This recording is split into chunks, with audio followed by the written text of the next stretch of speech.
leaders in all 50 states are ramping up efforts to secure their state capitol buildings, just days, of course, before the presidential inauguration. We have a series of reports from our NewsNation teams across the country tonight. Here's a sample of the security measures being taken. In this case, our goal is to be over-prepared and underwhelmed. Throughout Columbus, windows are being boarded and doors locked. Today, Columbus Police Chief Thomas Quinlan says those who choose to protest at the Ohio State House have the right, but CPD, the Ohio State Highway Patrol, and the Ohio National Guard will be watching and ready to act if they need to. There will be no tolerance for illegal activity, no tolerance for property destruction or causing harm to others or defacing our symbols of government. Security beefed up here at the Texas State Capitol. The Department of Public Safety sending in extra troopers to guard entrances and patrol the hallways here in the State House. The department won't discuss operational specifics with us, but says it's monitoring the events that have happened over the last several days and planning for any potential threats, adjusting operations as needed. Demonstrations this past year have been numerous and sometimes violent in Salem. Since June of 2020, the chief of police says Salem has experienced about 100 different events and protests on Capitol grounds. After watching the violence at the U.S. Capitol, the chief says they will be taking any threats that come in seriously in the coming days. Looking back over the past couple of protests, especially what happened in Washington, D.C., I think we have to take groups at their word, right? You can't ignore that. The center of Richmond under lock and key. Quiet Capitol grounds are fenced in tonight and boards have gone up after the FBI said all 50 state capitals could be sites of armed protest leading up to Inauguration Day in D.C. Governor Northam on offense. If you're planning to come here or up to Washington with ill intent in your heart, you need to turn around right now and go home.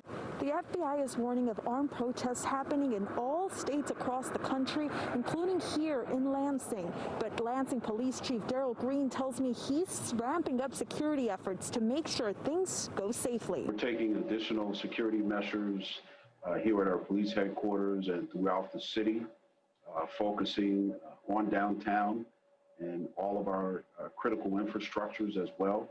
He says LPD is working with Michigan State Police, the National Guard, Ingham County, Michigan State University, Meridian Township, and East Lansing Police. We're not going to tolerate destruction of property. Lieutenant Michael Shaw joins us now. He is with the Michigan State Police. Lieutenant Shaw, appreciate your time. I know you're very busy, and I can see you're working as we speak. We're hearing that there are threats on multiple state capitals. Give us an idea of what you're hearing and what you're preparing for. So I think we're hearing the same thing that a lot of people are hearing, things that we've seen in the media about some chatter, as we call it on social media, of different groups, you know, nothing, no credible threat of violence towards our Capitol, but maybe some threats out there or people are talking about demonstrating. And we all saw what happened in our nation's Capitol just last week. And we just want to make sure that the people of the state of Michigan or anybody that comes to our Capitol feels safe and secure to either take photos of the Capitol, or if you're there for your First Amendment right to protest against the government, that we provide you a safe space to do that as well. How much more security are you lining up and preparing for this weekend than you would in a different type of protest that we've seen in the past? So, you know, it kind of moves back and forth depending on the protest. This is the People's House for the state of Michigan. We have protests here almost on a daily basis. Some of them are 5 or 6 people that just have their own personal grievance. So we have beefed up security. I think anybody that's walked past the Capitol today has seen an increased presence of troopers out here. We also have some unseen measures that we're not going to get a lot of detail into that people won't see that we're doing out here as well. And our ultimate goal, again, is if you're going to come out here and you're going to exercise your First Amendment rights, that you're able to do that in a safe space. If you're deciding that you're coming out here to break the law, we want to be able to address that as well. Can you give us a sense of the temperature in your community right now in terms of what you're seeing, what you're hearing in reaction to what we all witnessed last week in the nation's capital? Well, I think for a lot of people, it's definitely something that we've never seen before. If somebody would have told us, a couple of years ago that we would see people actually entering the Capitol and destroying it, nobody would believe that actually would occur.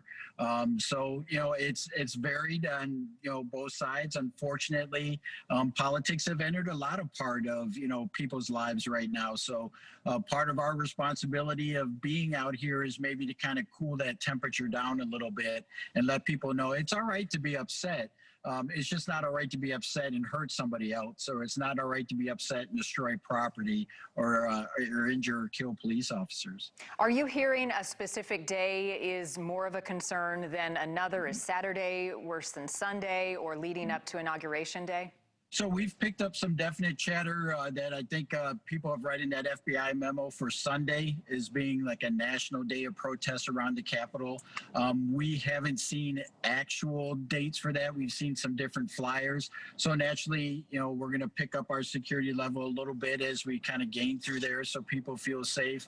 But we're going to continue that presence here at the Capitol at least to the first week of February, just to make sure that people are safe to go about their business here in Lansing. Well, Lieutenant Michael Shaw with the Michigan State Police, we appreciate you taking the time. I know you've got a very busy job ahead of you for all of those in law enforcement. Thank you for what you're doing. Be safe. Thank you for having me.